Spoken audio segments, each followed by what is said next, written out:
vaig venir a la vila de Pals, que és port de mar, on vaig armar 3 vaixells molt aptes per tal empresa.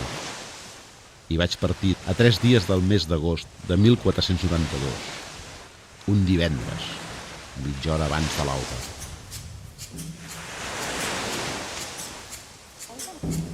En aquest dia de Nostre Senyor, del 3 d'agost de 1492, us convoquem a tots a la plaça Major, passades les 6 de la tarda, per rebre i acompanyar el més gran dels navegants i almiralls catalans de la nostra gloriosa marina, Joan Cristòfor Colom. L'acompanyarem a ell i els mariners a rebre la benedicció a l'església de Sant Pere de Pals, a fi que puguin tots ells partir en pau i sota la protecció de Nostra Senyora Mare de Déu engrandir la glòria del nostre estimat país. Que nostre patró Sant Jordi els protegeixi, per la glòria de Catalunya i dels catalans! Visca! Visca! Endavant!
Gràcies a una tradició historiogràfica catalana iniciada fa més d'un segle, podem dir a hores d'ara que el conjunt del panorama historiogràfic internacional dona com a fet més versemblant la catalanitat de Cristòfor Colom davant d'una antiga opció italianista ja pràcticament descartada. Aquest canvi, en la dinàmica historiogràfica, hem d'agrair-la a historiadors i investigadors com Lluís Ulloa, Pere Català, Teresa Baquer, Alba Vallès, Jordi Bilbeny i molts d'altres. Tot i això, la discontinuïtat en els treballs de la nostra historiografia, motivat per les diverses guerres, dictadures i repressions dels darrers 150 anys, han fet que a hores d'ara la demostració de la catalanitat de tota la descoberta i conquesta d'Amèrica hagi avançat poc, tot i que el procés ja és irreversible. És obvi que hem patit una contínua deformació de la història iniciada amb el regnat de Carles I de Catalunya, el qual s'embarcà en un procés que consistia en convertir un àmbit geogràfic en un àmbit polític. En aquest dia, de l'1 d'agost de 2008, Pals rememora les hores prèvies d'una de les gestes més grans de la humanitat que succeïa l'any 1492. Des d'aquestes aigües, un estol dirigit per un dels més grans navegants de totes les èpoques, l'almirall Cristòfor Colom, salparen per la descoberta i conquesta d'un nou món. Avui, la història recupera el port de sortida i els autèntics protagonistes de la descoberta d'Amèrica.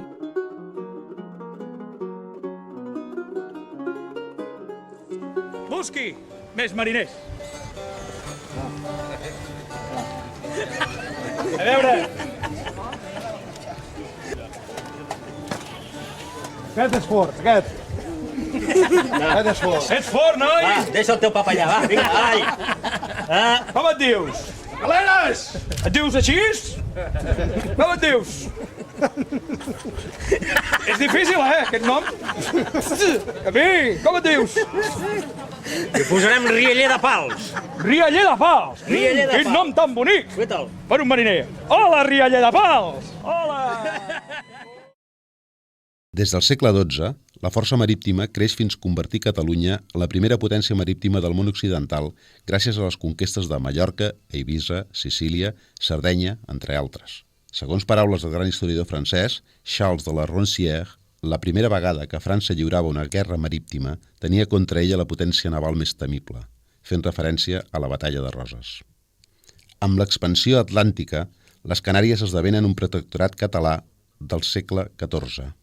Amb la millor cartografia, la millor tecnologia i els millors mariners i exploradors, la marina catalana a l'època medieval i moderna assoleix la supremacia militar del Mediterrani i l'Atlàntic.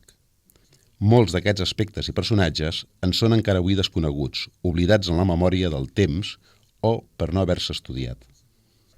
Durant els segles XIII, XIV i XV, les naus, caravel·les i galeres naveguen incansablement en les mars de gairebé totes les parts del món. El model de les nostres lleis marítimes és imitat per altres països, els quals observen com les normes i les lleis marítimes catalanes són les millors del món per ser les millors redactades i les més avançades jurídicament. Un gran nombre de fonts escrites i documentals de totes les parts del món i de totes les èpoques històriques parlen de la supremacia naval de Catalunya, així com de la perícia, fortalesa, estratègia, valor i experiència en l'art de la nàutica dels almiralls, mariners i de tots aquells que componien l'estol naval medieval català.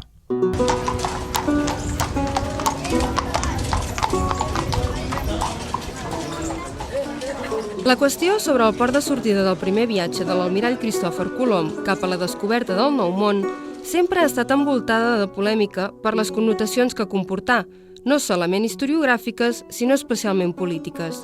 No cal dir que un dels grans misteris de la historiografia, podríem dir mundial, és el cas d'aquest personatge de qui es diu que després de Jesucrist és sobre qui més s'ha arribat a escriure. Un origen desconegut, documents de dubtosa pertinença o falsos, innombrables contradiccions i una infinitat d'interessos han envoltat sempre aquesta història. El nostre gran almirall, Cristòfor Colom!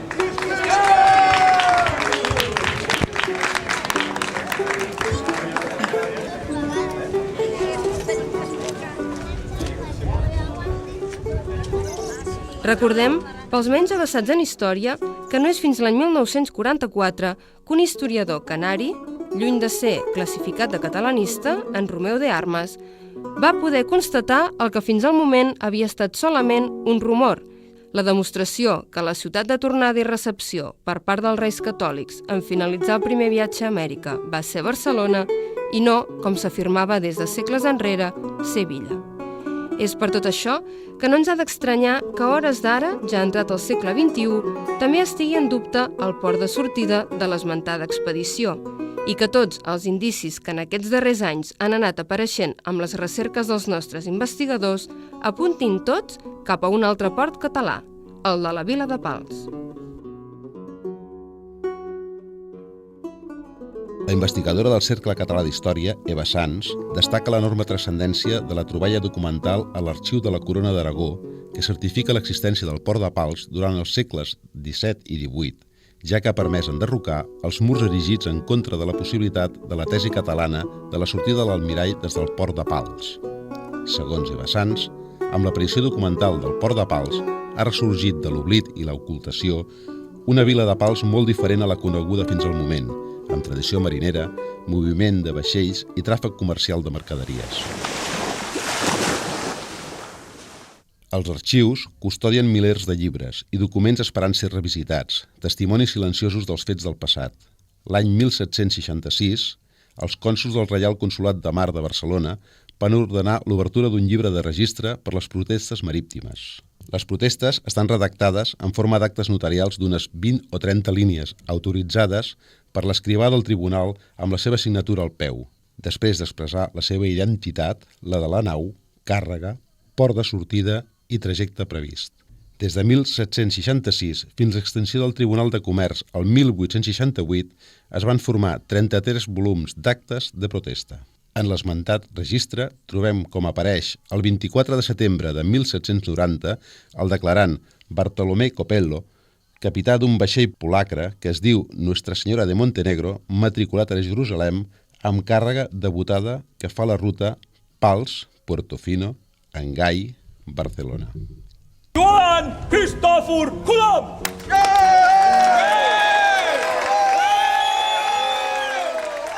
Molts dels personatges d'aquells dies han passat a la història i desafortunadament han estat força desnaturalitzats i descol·locats. El passat 1 d'agost encapçalava la comitiva que es dirigia cap a l'església de Sant Pere de Pals, n'Enric II d'Empúries, anomenat també Infant Fortuna. En aquells moments ocupava el càrrec de virrei de Catalunya.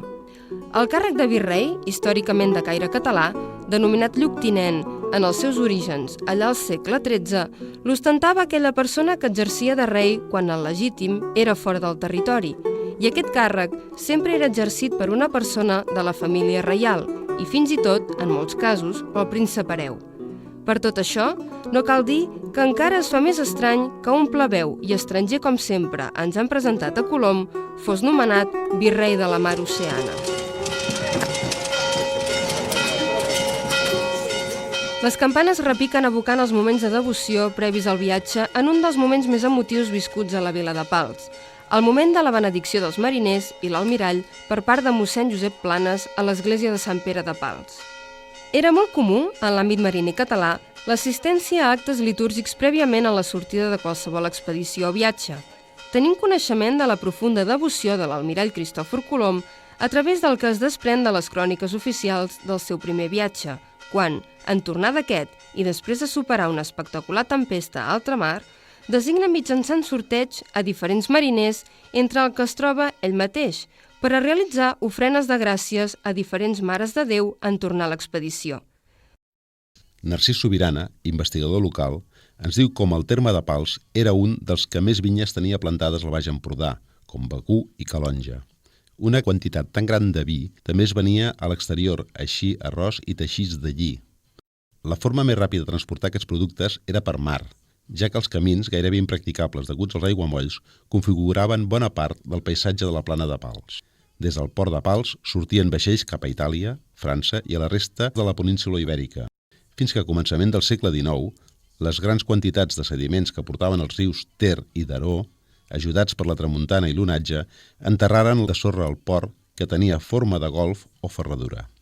De la seva existència també en fa referència una corrent d'erudició formada per geògrafs, historiadors i arqueòlegs que han estudiat la Horae Maritimae i que coincideixen en la identificació dels indrets afirmats que el Puerto de Gran Seno, a què fa referència el text, és la platja de Pals. Josep Pla, gran erudit i coneixedor de les terres empordaneses, diu que a les instruccions nàutiques s'hi troba una definició de la platja de Pals. Els vells pescadors del país recorden un escull, arrecife, anomenat la Roca de Nalagret, que es trobava situat davant la Torre de Pals, torre construïda amb autorització reial per la defensa del port i de recaptació de pesca i duana. Aquest baix és avui en dia invisible, per trobar-se cegat i cobert de sorra. La crònica de Ramon Muntaner ens parla també de la gent basada en la mar de la Torre de Pals, de com participen en gran nombre a la conquesta de Mallorca i de com foren gent d'aquest país els qui s'apoderaren i poblaren l'illa d'Eivissa. La torre, que ha donat nom al poble, coneguda també com Torre Mora o Torre de Mar, encara es conserva avui altiva, daurada i morena, amb un pi a la part superior. El paisatge que contemplem ara no és el mateix que en els segles anteriors. L'entorn canvia, i on ara hi ha plantacions d'arròs i pins, abans hi havia vinyes i aigua.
No volia deixar de manifestar la meva adhesió, la meva simpatia per l'acte que avui celebreu.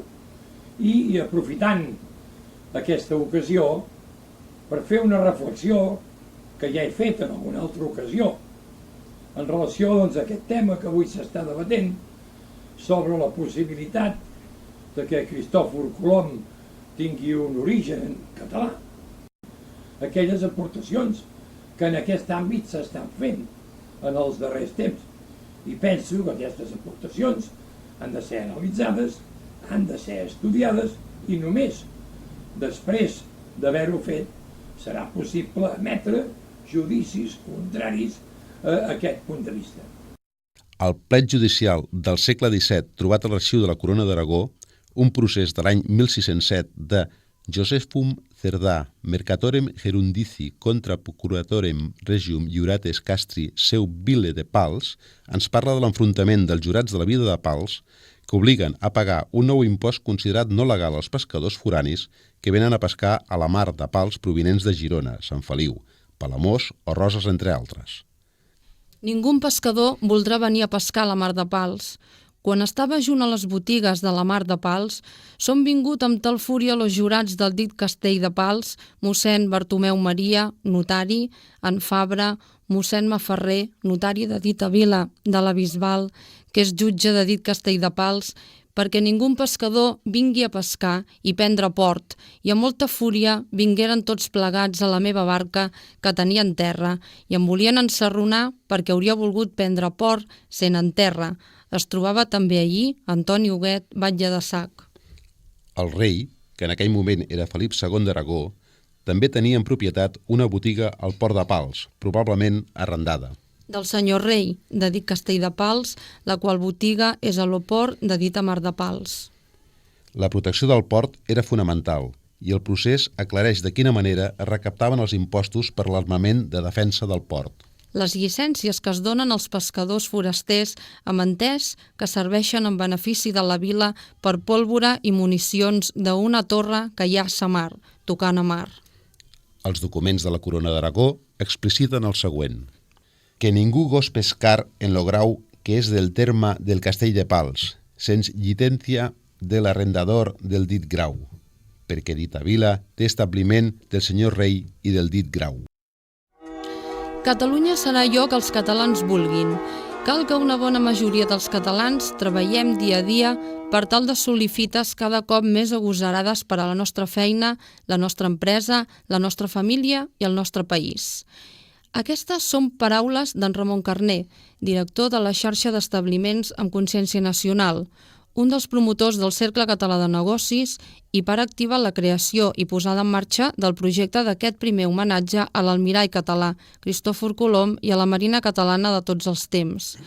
Un d'aquests productes, amb la finalitat d'enaltir els personatges històrics del nostre país, el rom Cristòfor Colom, un rom daurat a l'estil del que els mariners catalans feren famosa i on anaven, és presentat en aquesta jornada.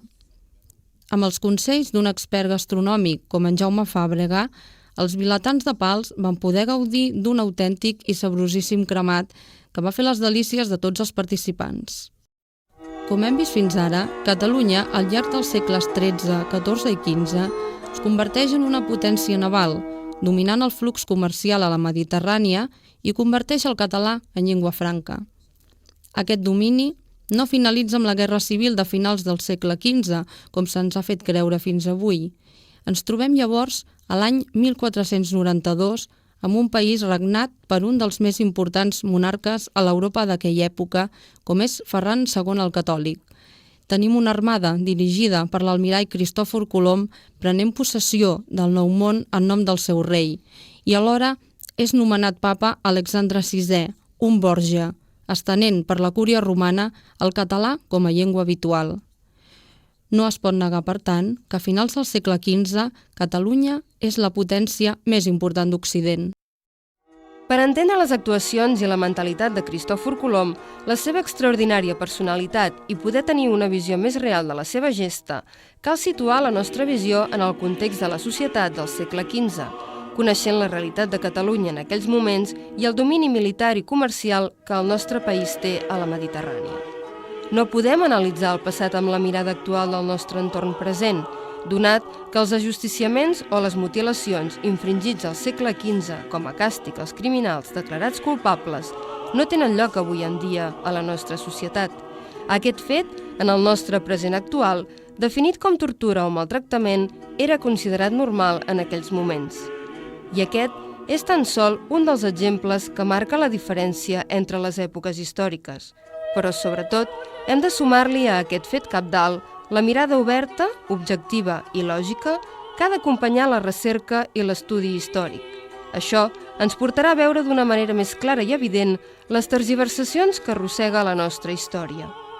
Unes institucions pioneres en el món i unes constitucions avançades a la seva època, una llengua pròpia i unes tradicions mil·lenàries han constituït els fonaments de la nostra nació alhora que han anat dibuixant els trets de la nostra personalitat i estenent la nostra fama de catalans arreu del món. Bé, voldria finalment desitjar molta sort en els organitzadors d'aquest primer homenatge a Cristòfor Colom i a la Marina Catalana i encoratjar-los a que l'acte d'avui tingui continuïtat. És molt important en el nostre país que actes d'aquesta naturalesa tinguin continuïtat, vagin creant tradició, de manera que cada vegada hi pugui participar un major nombre de ciutadans. Mireu el nostre virrei i el nostre almirall, Cristòfor Colom, que es prepara per començar el seu gran viatge. Visca l'almirall! Visca! Habitants de Pals, heus aquí la marxa d'uns valents, d'uns herois. La flota els espera al Grau per engrandir el nom del nostre senyor rei, del nostre país, i fer més gran la llegenda de l'almirall que els condueix. No oblideu mai aquest dia, que quedi escrit amb foc amb la vostra memòria, que mai ningú us hagi de recordar que en un dia com avui, el més gran dels almiralls catalans va donar orgull i glòria a aquesta vila de l'Empordà. Sort als nostres herois. Des d'ara tenim un deure amb ells, no oblidar les seves gestes.